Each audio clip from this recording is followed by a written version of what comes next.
Hello everyone, আসসালামু আলাইকুম। আপনারা সবাই কেমন আছেন? আশা করছি অনেক ভালো আছেন।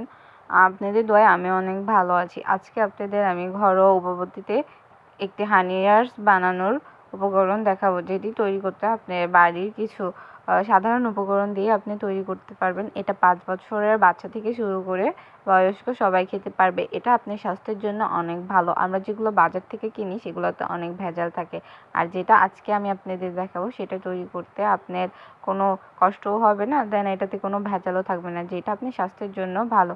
এটা তৈরি করতে লাগবে কাঠবাদাম, কাজু বাদাম, কিচমিচ, বাদাম, কালো জিরা, মধু, সাদা সাদা তিল, এগুলা দিয়ে এখন আমি ভালো করে এটা মিক্সড করে নিচ্ছি।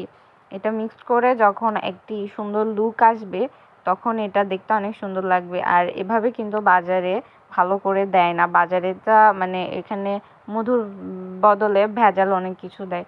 তো আমি ওপর থেকে আবার এখানে খেজুর দিয়ে দিচ্ছি। খেজুর দেওয়ার পরে এটা আমি আবার ভালো করে মিক্স করে নিচ্ছি, যাতে করে সব কিছু একটা আরেকটার গায়ের সাথে লেগে থাকে, যাতে এটা খেতে অনেক টেস্টি আসে। তো এরপরে আমি কিছু জারের ভিতরে এটা সংগ্রহ করে নিচ্ছি। আর এই জারের ভিতর যখন এটা আপনি সংগ্রহ করবেন সেটা অনেক দিন সময় ধরে ভালো থাকবে।